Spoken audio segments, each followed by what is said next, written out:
Bismillahirrahmanirrahim. Assalamualaikum warahmatullahi wabarakatuh. Alhamdulillahilladzi ja'ala dunya daral imtihanat wa tadribat. Liyam tahina bihal mahluqat wal mawjudat fi hadhil kainat. Wassalatu wassalamu ala sayyidis sadat wa qadwatil qadat nabiyyina Muhammad sallallahu alaihi wasallam khairul mahluqat fil ardi was samawat. Dewan juri yang saya takzimi, hadirin rahimakumullah. Seiring puji yang tak pernah henti hanyalah milik Allah yang maha suci.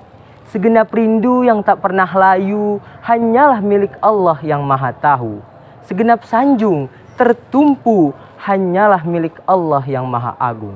Salawat berbingkai salam, marilah kita curah tuahkan kepada mahkota alam, pelipur lara di kala duka, pengobat kalbu di kala rindu, dan penenang hati di kala tersakiti, yakni ya habibana wa rasulina wa maulana Muhammad sallallahu alaihi wasallam. Yang saya hormati dan yang saya segani, dewan juri yang wajahnya berseri-seri, idaman para bidadari. Yang saya segani dan yang saya banggakan, para hadirin dan mahasiswa-mahasiswi serta para siswa dan siswi yang insya Allah easy untuk masuk surganya ilahi. Amin amin ya rabbal alamin. Yang berdiri di sini bukanlah Kiai Haji Hashim Asy'ari, ulama terkenal, penakluk para kompeni dan panutan para santri. Yang berdiri di sini hanyalah Ilham Muzaki, seorang santri yang labil dan tak tahu diri. Mengikuti lomba ini malah dibilang ingin mencari ketenaran diri. Nauzubillah tsumma nauzubillahi min zalik. Pada kesempatan kali ini, di tempat ini, saya Muhammad Ilham Muzaki tak ingin basa-basi, langsung saja ke inti ceramah ini agar kita saling mengetahui dan memahami apa itu peradaban Qur'ani Muslim masa kini. Saudara-saudara dan para pengembara yang berbahagia dan dewan juri yang arif lagi bijaksana. Saya mau bertanya, apakah ada yang tahu apa peradaban Qur'ani itu? Jika tidak ada yang tahu, izinkan saya untuk menjelaskan apa maksud peradaban Qur'ani itu. Peradaban Qur'ani ialah peradaban yang hidup di zaman konflik dan paceklik. Umat muslim menjadi sarang latihan dan sarang makanan bagi kaum Zionis yang licik, yang menggunakan bom-bom, bak kembang api yang cantik, yang membuat umat muslim hampir tak bisa berkutik.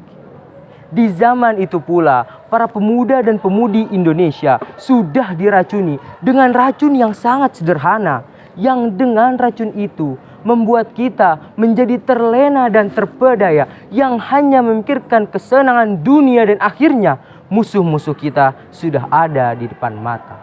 Seandainya kita bisa memutar waktu, kita balik ke zaman ulama dan pejuang terdahulu, kita ambil contoh Kiai Agung Muhammad Besari, ulama asal Tegal Sari, dan Kiai Haji Zainal Mustafa, pahlawan asal Tasikmalaya, dan serta para ulama dan pejuang lainnya yang telah memperjuangkan agama dan bangsa ini sampai mati demi harga diri untuk capai ridho ilahi.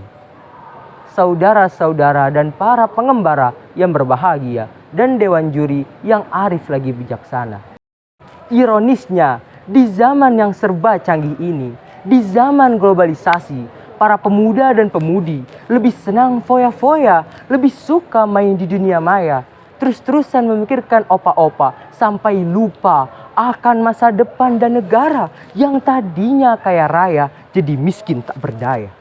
Hadis pun berkata dari Ali bin Abi Thalib radhiyallahu anhu bahwasannya Rasulullah Shallallahu alaihi wasallam bersabda, telah hampir tiba suatu zaman kala itu Islam hanya tinggal namanya, kitab suci Al-Quran hanya tinggal tulisannya, masjid-masjid mereka indah tetapi kosong dari hidayah, ulama-ulama mereka adalah sejahat-jahatnya makhluk yang berada di kolong langit, dari merekalah keluarnya fitnah dan kepada mereka fitnah itu akan kembali. Hadis riwayat Al-Baihaqi.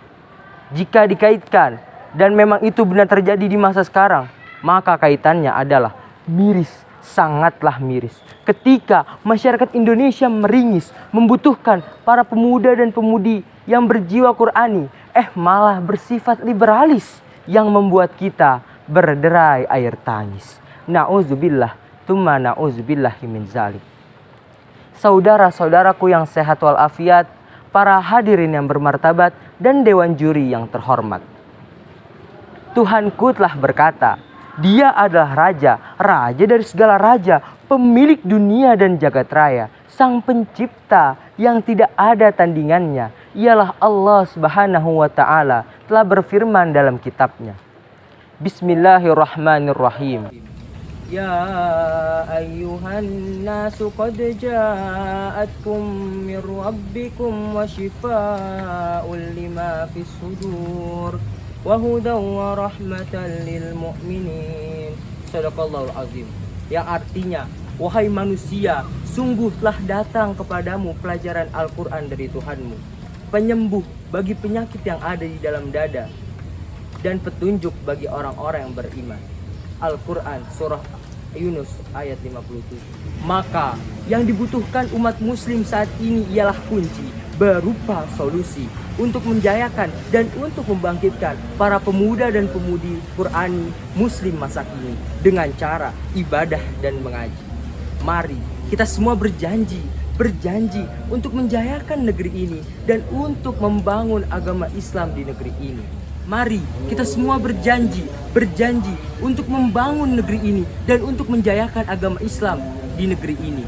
Dan mari kita semua berjanji untuk berpegang teguh kepada syariat Islam dan untuk menaruh Al-Quran dan hadis jati ini. Dan mari kita semua berjanji untuk mempelajari sejarah Islam agar kita tidak jatuh kepada lubang kehancuran kembali. Mungkin ini saja yang bisa saya sampaikan, kurang lebihnya mohon maaf.